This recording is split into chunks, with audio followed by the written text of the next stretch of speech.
Yo, yo, what's happening? Welcome to Unapologetic Sports Talk. I'm your host, Chucky Atkins, the sports talk show where you can talk your ass, H. Don't get in your feelings. It's just sports talk. We value your opinion, and let's have some fun. So the first thing I want to talk to you about today, Graham, is do you think that Wemby should get a flagrant foul for what he did on Jalen Brunson? Because that's been a lot of talk the last couple of days since Game 3. They were talking about the physicality that San Antonio Spurs brought to Game 3, and obviously, Wemby mushed Jalen Brunson, He damn sure did. and they didn't call it flagrant foul. And a lot of people are saying that because Wemby is quote unquote the next face of the NBA is one of the reasons why he didn't get the flagrant foul. Give me your thoughts on that. Okay, it should have been called at the time. I think looking back now, going back and looking at it to assess him a flagrant one now, no.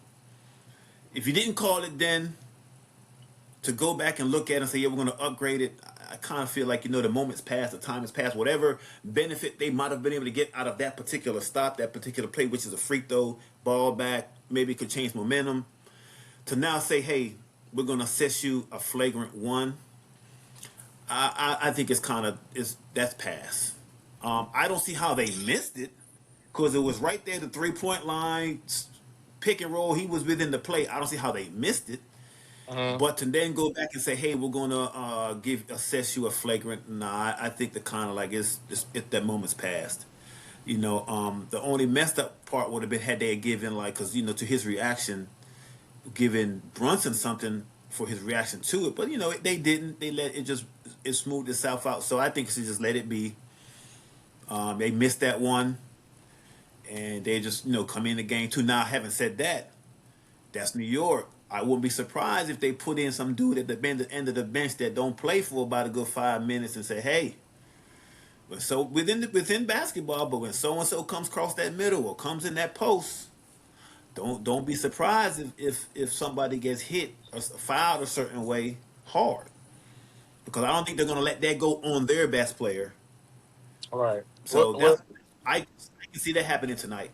Okay, so let me ask you this question. And this is just me speaking from my perspective of being a former player. Did did Wemby doing that and not getting a flagrant foul, and no one from the New York Knicks team coming to Jalen Brunson's defense, did that give the San Antonio Spurs any type of advantage? I think, yeah. I mean, I think somebody from his team should have done. It's tough because at that time, all them dudes that are on the court at that time, you couldn't afford to lose if Josh Hart was to go and slap him upside his head or do a Draymond Green and choke him from behind and get kicked out. You need Josh Hart. Now, mind you, should have been a point of at that time, hey, we're subbing in. Yo, dude at the 13th, but yo, you going in right now. You know what you got to do. Cool. But, what else really? I don't think the dudes on the court, they could afford to lose at the time of the game because they were losing anyway. Now, that's when I think Mike Brown said, hey, put in so-and-so. So-and-so come in. All right, then he gets his get back at that time. I think Right? that probably could have happened more than anything. But, they were losing. You can't afford to lose a Josh Hart, a Cat, none of them dudes at that point. Okay.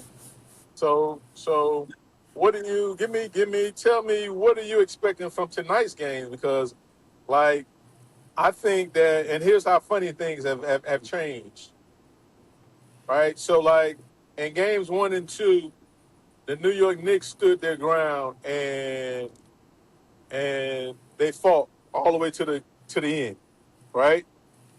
Game 1, they came back from a 14-point deficit. Game 2, they came back from a 10-point deficit. They went down to the very end of the game. They survived. They go home 2-0.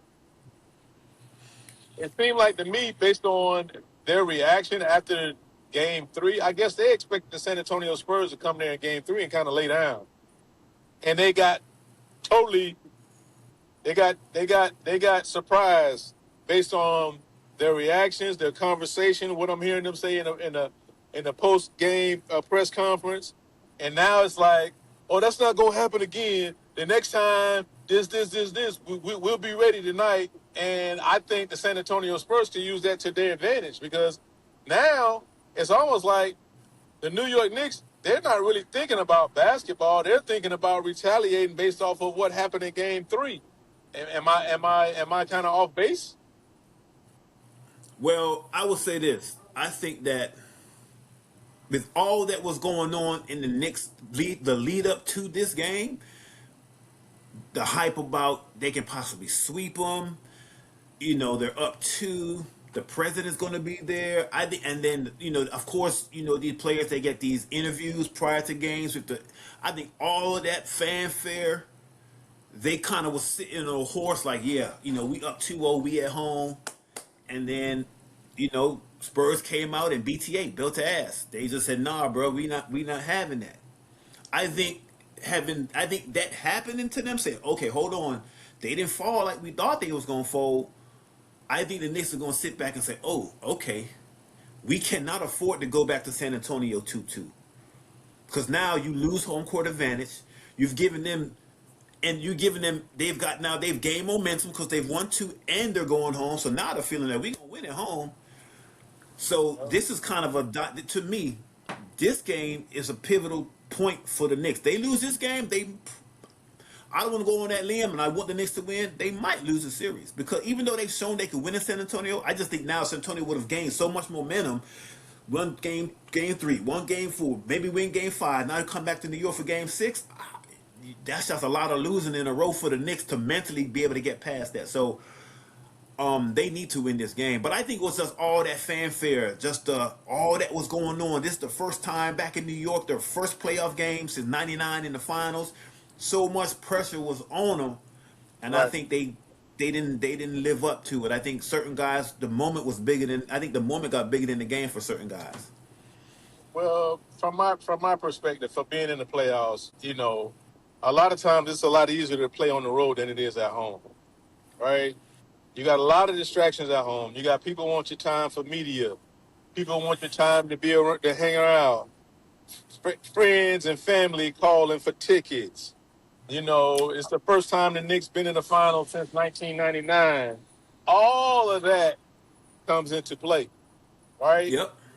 The San Antonio Spurs was in the same situation. Hey, man, we can't afford to go to New York down 0-2. Well, what happens? You happen to go to New York down 0-2, right? So right now, New York Knicks are feeling the pressure of having to win a game at home. And if not, there's going to be a huge swing in the series. Big swing. But hey, being on the road for them has up to this point has been worth everything, right? Because they won, they're 2-0. They're up 2-0. So we'll see how it goes. I want to see what type of urgency they come out with tonight in the first quarter. I want to see what Brunson's going to do. I want to see what Cat's going to do. I want to see if those guys are going to come out with a sense of urgency because I can all but assure you that the San Antonio Spurs are going to come out with the same thought process. We're going to be super duper physical. We're going to switch up our lineups. We're going to scratch and we're going to claw all the way to the end. And what I've said was I think that these teams are very, very equal. These 3 games, each one of these 3 games could have went either way. It just so happened the first 2 games went New York's way. Well, hey, this series could very well be 2-1 for the San Antonio Spurs. So, tonight like you said, is a pivotal game. I think out of the 3 games, the team whose role players who's played the best, have been the team that won. I think games 1 and 2. I think games 1 and 2, the New York Knicks role players played better than San Antonio Spurs. They won. I think in Game 3, San Antonio Spurs role player played better than the New York Knicks role players, and they won. So we'll see, what adjustments both teams make tonight. I hope the New York Knicks don't come out all emotional, thinking, oh, we're finna come out here and we're gonna turn this thing into a fight, because you don't never know how these referees are calling these games. They're getting a lot of scrutiny too. Yeah, So, yeah. it's gonna be a dogfight tonight, and I think it's gonna go down to the end again.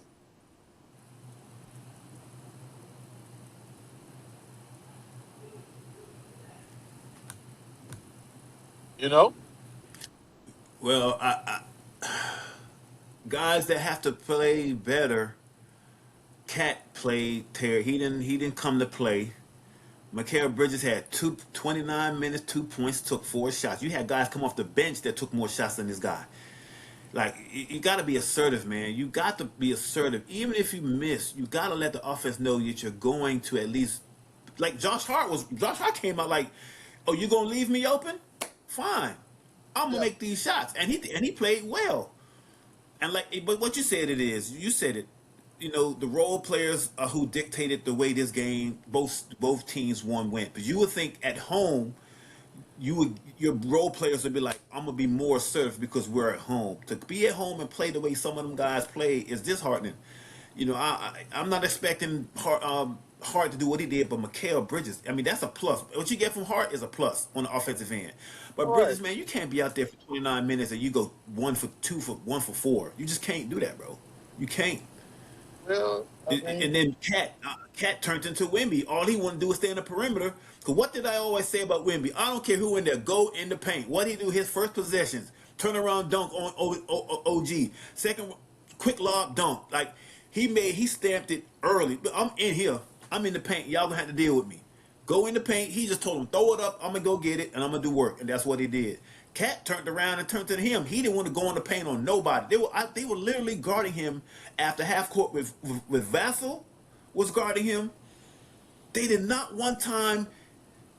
Bro, if you had a mismatch, bro, you yourself, and you got George Murison out there on the wing, you ain't gonna tell that big dude, man, you better get out of the way. I got this.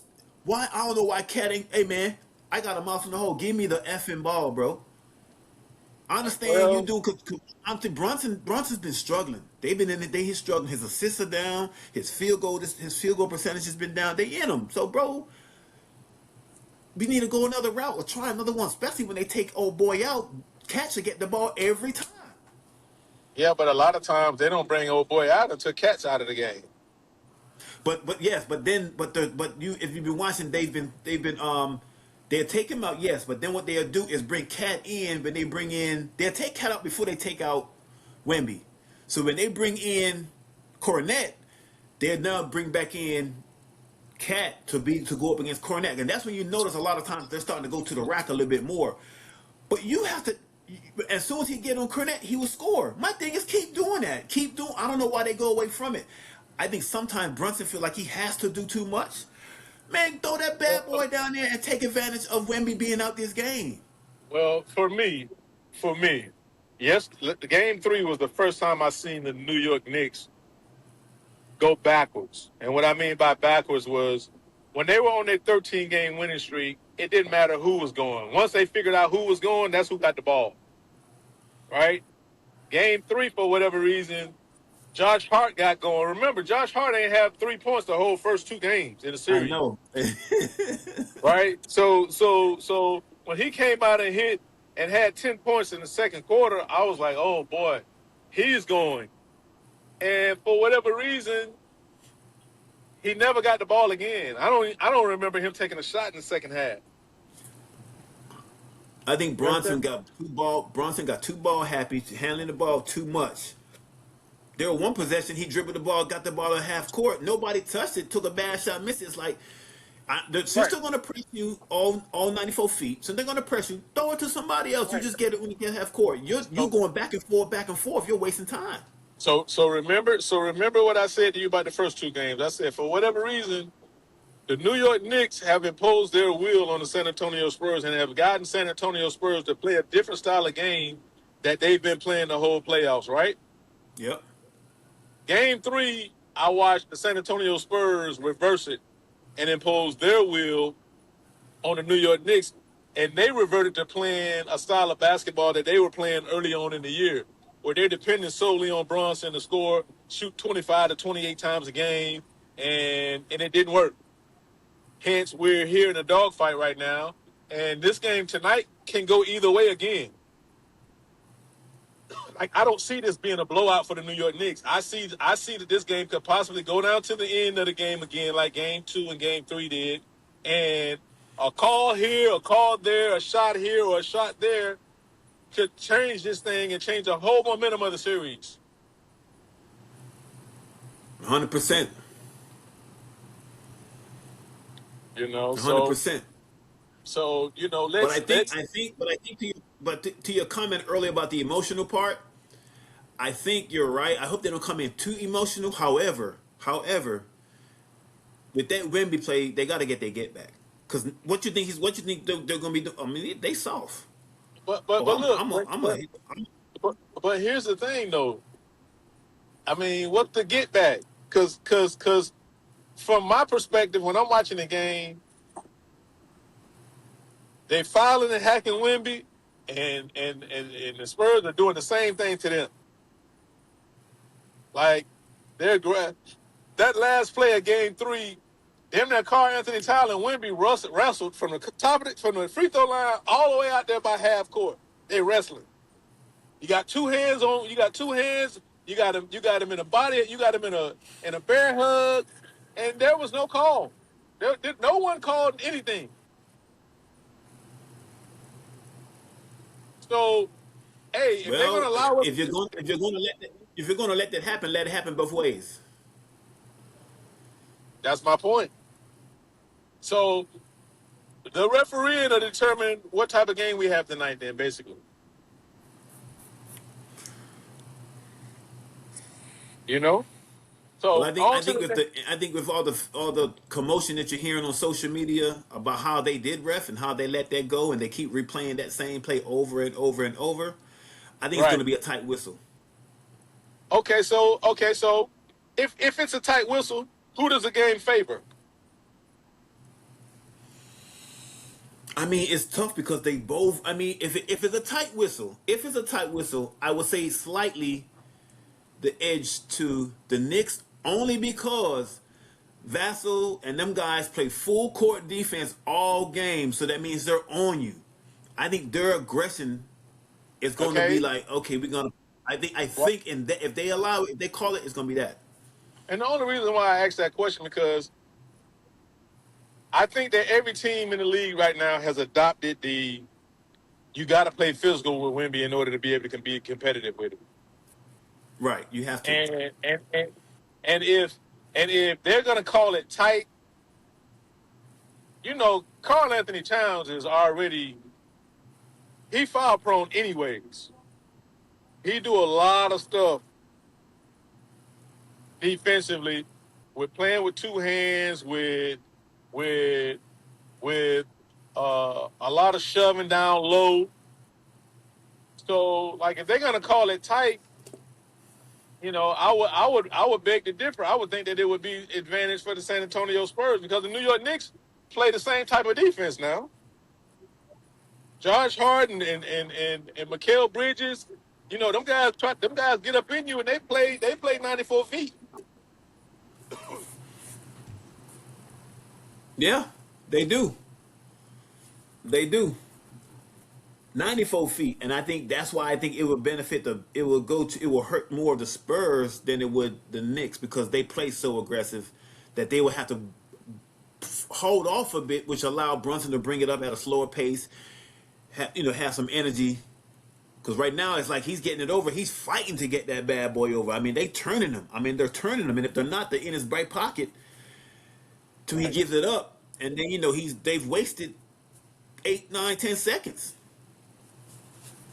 Okay. All So right. Well, I just think we'll see. You're right. I think that's going to be determined in the first 5 minutes. The referees how they calling it. uh, I'm looking forward to seeing how they're gonna how they going to call it. I'm looking forward to Game 4. I know it's going to be a tight and rough situation. Let's move on to the next subject. So, Time Magazine has just elected the king, LeBron James, as the athlete of the century. Give me some of your thoughts about that and why you think that that would be. I mean, objectively, the points he broke the record in points. I think that that record's been a 40-year record. We've had greats in that league play the Mikes, the Kobe's, the nobody's ever gotten that record. He got it, so I think that plays a part in it. He's the length of time he's played, and it's not like and people say, oh, I'm like, bro, he's played 20 something years. He's not playing 20 years, averaging 6 points a game now in his 20th year, just getting by. I mean, can he sit in the chair like he used to? No, but but James Harden will sit in the chair, but nobody say nothing but him, and he's still averaging about 20-some points. So you look at that. I think being the face of the league for a long time, I think his image that he's had in the league, no real major issues. And again, I think he's in the. I just think what he's done in the NBA for such a long, consistent time. I think they're saying, hey, because I can't think of nobody else to say, hey, this guy or this gal should be the athlete of the century. When you look at Right. accomplishments. Now, I'm not saying everybody say, oh, well, he's six accomplishments. He's got 4 rings. His sons are in the end. His sons in the NBA. Like, again, it's some of it's an image thing. He's got the image going for him, but also he has the successes. He's got his marketing company, his movie company that he's got. He's got a lot going on. I can't see who someone could say. So he's still a player as a billionaire, another first. He's the only player in top 10 in 3 categories. You know what I mean? He passed Magic Johnson on the assist list, I believe. So it's like, okay, who else has had this type of impact for such a long period of time that you can say this athlete is an athlete of the century? So I just think it's an accumulation of stuff that I couldn't see who else they would pick.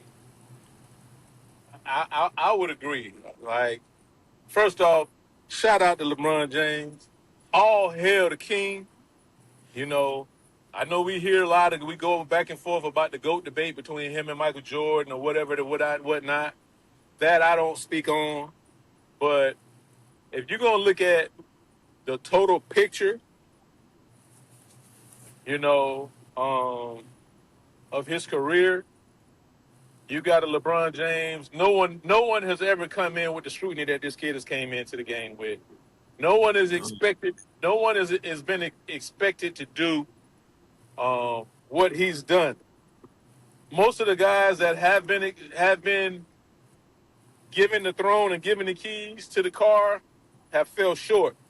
So when you watch him and you look at his total body of work, from what he's accomplished to the all-time leading scorer, which I think will never be broken because these guys don't play as much basketball. They'll sit out games. And you look at what he's meant to the NBA on and off the court.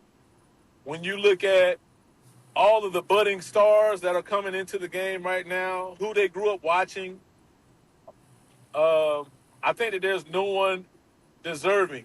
Like, you could put the best baseball player up against LeBron James and what he's meant to the sport, and I think he falls short to LeBron. You could put the best football player, um, up against LeBron James. No one came into the NFL expecting to be the quote-unquote chosen one, right? Yep. For him to be able to break into the NBA, do what he did, and remain the face of the league for as long as he had with the longevity. Yes, he's not the same LeBron James that we've seen in 2012, 2013, but yet still he's still a damn good one. I think he's very deserving of being the athlete of the century until someone shows me and tells me otherwise. Yeah, I mean, I can't disagree with you. I just can't think who they would have suggested. And if they didn't give it to him, I don't see who would be the person that we could say, hey, what about this person? I don't see it. Yeah, I mean, you could speak on you could speak. Would you say Floyd Mayweather? I mean, he held the throne for a number of years. I mean, that would be the only person that I would say. Would it be Tiger Woods? For the last few years, Tiger Woods have been out of things. It's just hard, you know, to speak on who could challenge LeBron for being, Yeah, yeah. the athlete of the century. I think that Time Magazine got it spot on. Now, does that mean that he's the GOAT? I don't think so. Well, I mean, I think that is a individual person. Like I have him as the GOAT. Others may not. I don't say, hey, your assessment of whoever you have as a GOAT, and he's not my best player. He's not I'm saying my favorite player, but I think he's the GOAT though.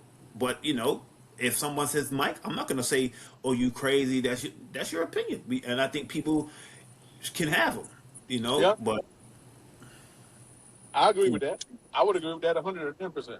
But the crazy part is like if I say he's the GOAT, the first reaction of a Jordan fan is to talk about his faults, and it's like, bro, why my opinion can't be just mine and then yours be yours? Why it's got to be? Why I got to dog this guy to make this guy feel to be better?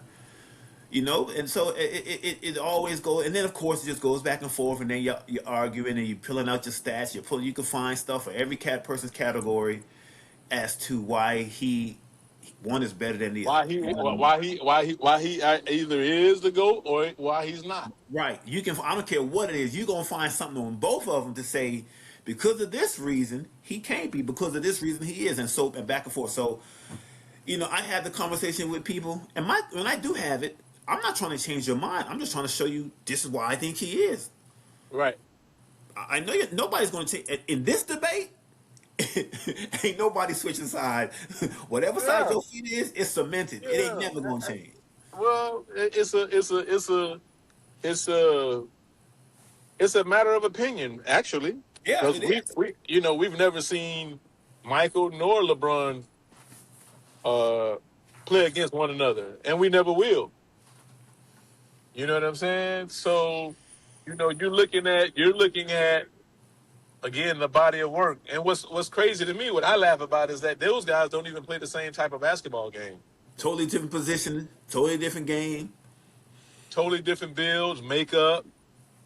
You know, both champions, both great in their own respective rights ways. But you know how it is. People it's gotta be one. And my thing is, I don't know why we just can't keep it as eras. You're the GOAT in this era, he's the GOAT in that era, he's the GOAT in that era, and so on and so on.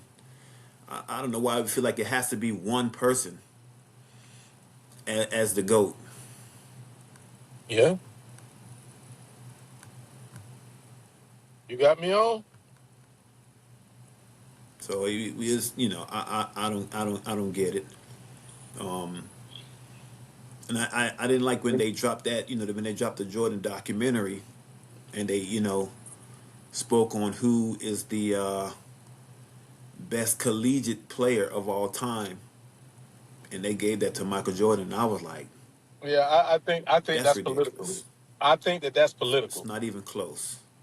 right? He Like, wasn't only he wasn't even the best in the ACC at that time. I believe Len Bias was considered the best player between them two when he was in college. I think that that's more. So I think that's more fanfare. collegiately, Kareem Abdul-Jabbar was the greatest player in college basketball ever.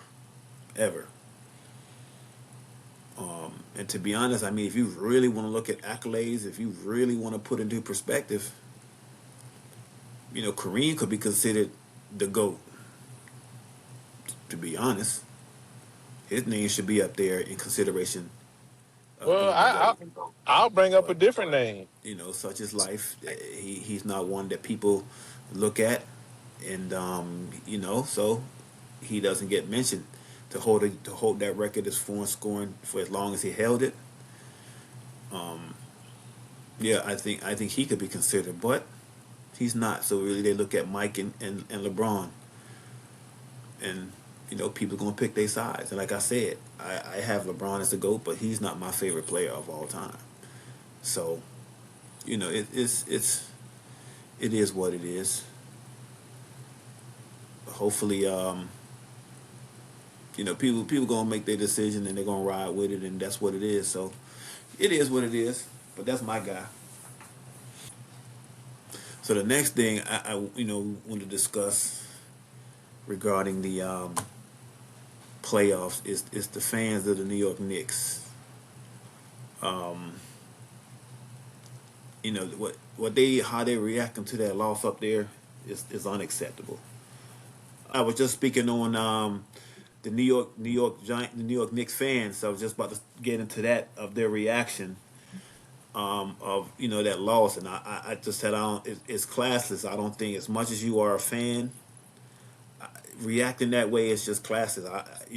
This right here is what's going to make people say I want the Knicks to lose. Yeah, And to me that to me that's total BS, bro. yeah, Like that there's no place in sports for that. For guys to be jumping on other individuals, you know, that shit is that's to me that's a bunch of BS. New York Knicks fans are way too classy for that, and there's no way that should be allowed. You know, New York Knicks fans went to San Antonio, they won both games, and them people didn't do nothing, didn't jump on nobody. nope. They didn't jump on nobody. So why all of a sudden now, because you lose a game at home, is it the fans' fault? Nobody's getting paid for that, and that's unnecessary. And it just takes away from the game itself.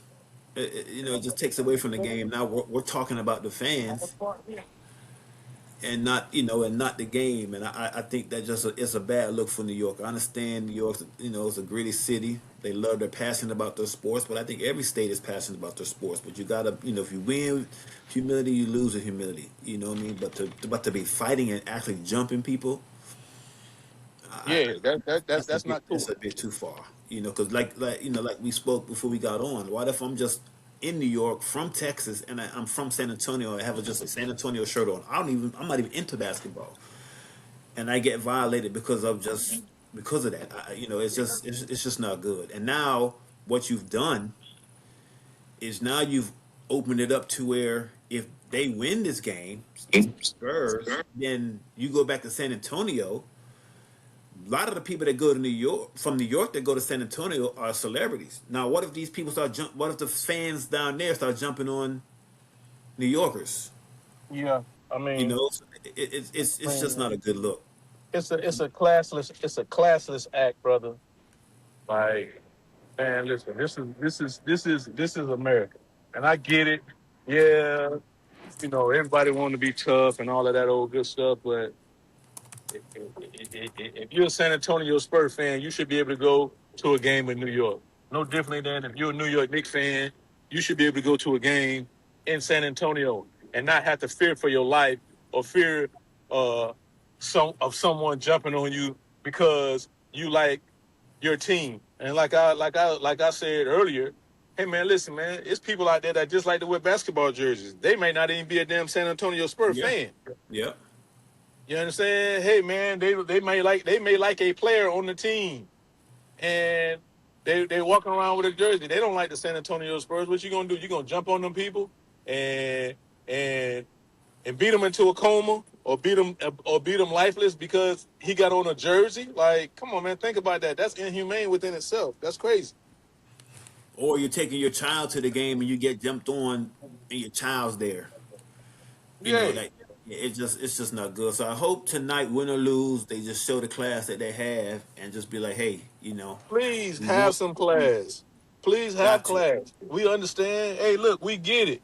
You ain't won a championship in 53 years. Hey, look, the people that you beating on ain't got nothing to do with whether you're gonna win it again or not. Anyways, Yeah. And it's just sports. It's not it's life or it's death. it's sports. We all are fans. Hey man, I'm a fan. I'm a huge fan. Right? I have absolutely no. Uh, I don't have nothing to do with the outcome. Win, lose, or draw. I'm a fan. Right? You're a New York Knicks fan. The only thing you can do at home in New York is cheer as loud as you can for your team. You have you have no notion or nothing of what the outcome is going to be. You ain't out there playing, You're not getting paid. Just be there, enjoy the game. and you damn sure ain't getting paid. So, yep. Have some class, man. Win with dignity. Lose with dignity. Okay, hey man, you lost game 3. Come back and try to win game 4. That's it. And it's not like if you get locked up, they gonna come bail you out. You know what I mean? So you're gonna have to spend time in jail over a game. Listen, they don't even want you to have a watch party. Like the president came for game 3. You weren't even allowed to have a watch party. That's who you need to be mad at. Yeah, don't be mad at the. Yeah, don't take it out on a fan. So I think tonight, with what happened, And I hope, and I'm sure it's gonna be a big police presence there. So I and hope I that doesn't happen again, win or lose. I hope it don't. and I hate that. Like this is not the first time that has happened. Like we're talking about the New York Knicks fans because that's what they've been showing on TV. But I remember a few years ago, the Raiders fans had jumped on somebody at the game, Yep. and right a year or so before that, the San Francisco Giants had jumped on somebody and killed the guy. Jumped on the kid and jumped on the guy that was a fan of an opposing team, and and and beat him into a coma. And that's ridiculous, bro. That is sickening. Yeah. I think today. I think it's gonna be better. I mean, win or lose, I think with the press that they're getting about it, and in New York, we know you're passionate, but you're better than that. I don't think it's gonna happen again. I hope it doesn't happen again. I say that it don't need to. Yeah, I hope it don't happen again because that's that's to me. It's, in my opinion, that's classic. Oh, 100%, 100%. So. And I'm not sure. I'm not. I think you might have went off when we was talking about the goat conversation, and I had mentioned if you want to consider someone that could possibly be considered a goat, I had mentioned Kareem Abdul-Jabbar because I I agree with that. You were talking about he's the won FC. on every level, and he's won it. I mean, the only reason why he didn't win as a freshman at UCLA because freshmen couldn't play. He won 3 national championships in a row, 3 Player of the Right. Years in a row. His whole college career, I think he only lost 3 games. You get to the league, you Yeah. win what five chips, Right. had the scoring record for 40 years, probably the most unstoppable shot in NBA history. But I would agree. it I is would what it agree. is. I would. I would agree. I mean, I think you broke it down as best as it could. Like, and we're gonna talk about a goat. Let's just talk about errors, right? Because it's hard to say who's the best player out of this guy and that guy, and we've never seen those guys play against one another. Yep, You understand what I'm saying? Um, I agree. we'll never get a chance to see Prime Michael play against Prime Kobe. We'll never get a chance to see Prime Kobe play against Prime LeBron. We'll never get a chance to see Prime Michael play against Prime Dwayne Wade. You know, so the GOAT, we'll never see Clyde Frazier play against Michael Jordan, one of the best defensive guards in the league. So it's unfair to talk about who the GOAT is. And it's cool to have those conversations, but it's unfair at the same time because it's like we've never seen these guys play against each other.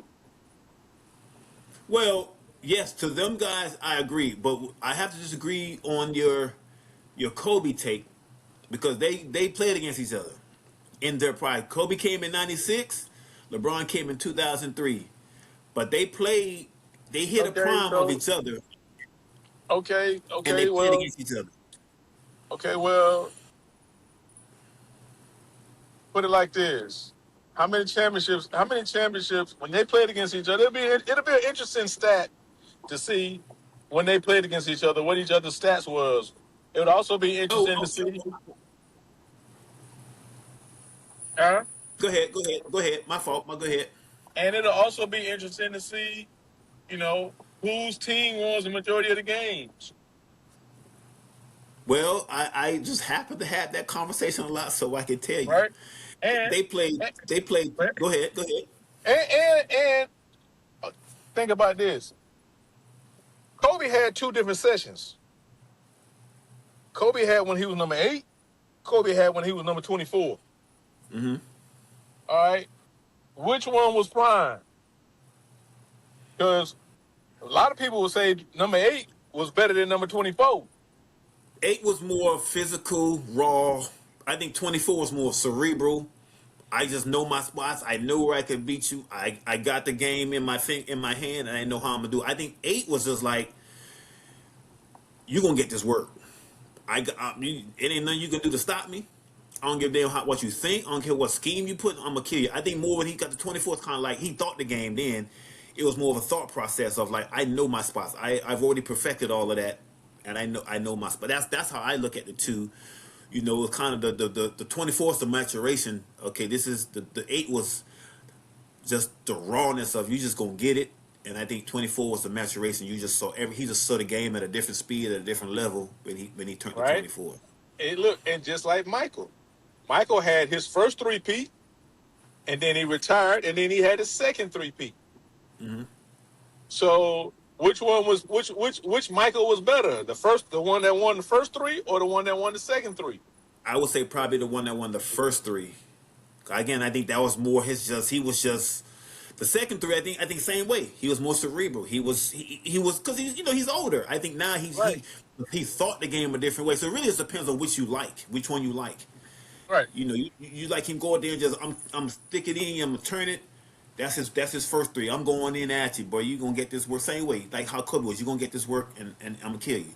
The second one was like I'm gonna mentally beat you. I'm gonna figure out how to mentally beat you, and I think that's how I look at it for those two in their times.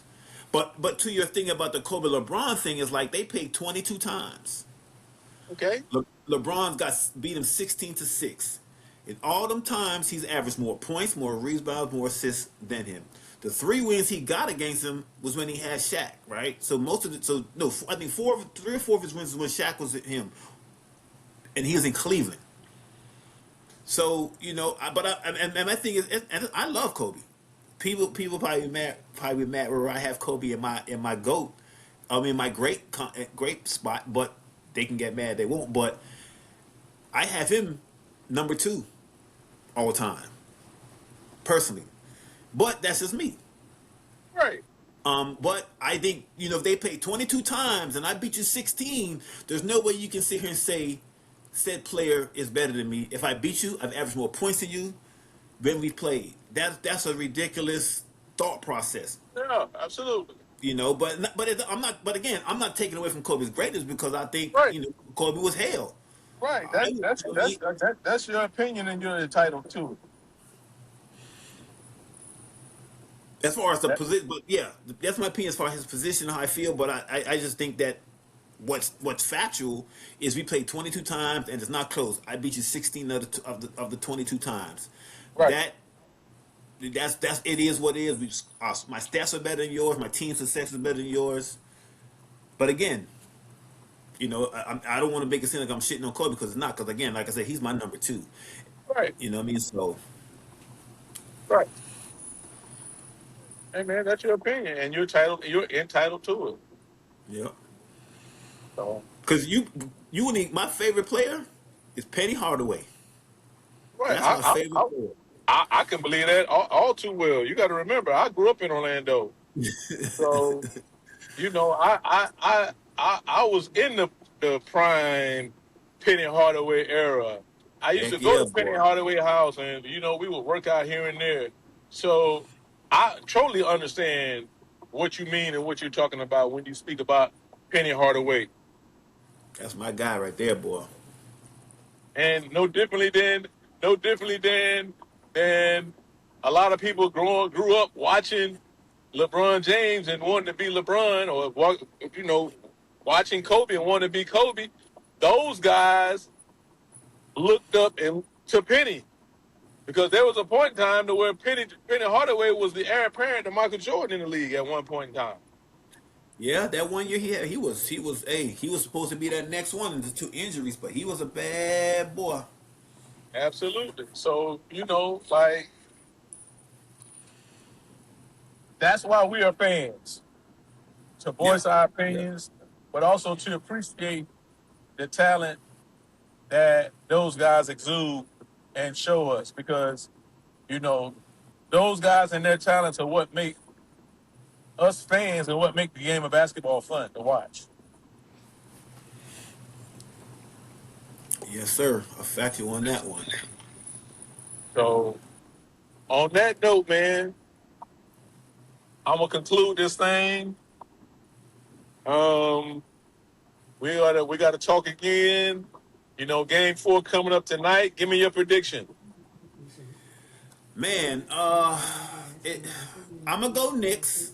I think they got punched in the mouth big time. I think that they're gonna make the adjustments. I have a feeling that Cat's gonna come to play because that's all they needed was somebody else to come along, and he didn't get it. So I think Knicks will take tonight because I think tonight for them is pivotal. If they lose tonight, they may lose this series. My assessment, I think they may lose this series. Man, boy, what a difference. Hey, look, what a difference 24 hours make. What a difference 24 hours make. Momentum is a big thing, boy. Momentum is big. Who you got? I've been saying that it's gonna go 7 games. Okay, so you got the Spurs. I'm standing on what I said. Now, when they get to game 7, I'll be honest with you. I ain't gonna care who wins. But I'm standing on this series is gonna go 7 games. Okay. In the Knicks favor, they better not let this bad boy go 7. Cause five against 8 is not a good look. So you better win it right now while you can. 'Cause you 5 against 8 is not good, boy. All right. Well, on that note, we'll conclude. We'll see how game 4 goes, and then we'll jump back on and give our assessments and talk our shit. No doubt, no doubt. Unapologetic talk. Thank y'all for tuning in. Like and Yes, subscribe to the sir. channel. Yes, sir. Later. All right, bro.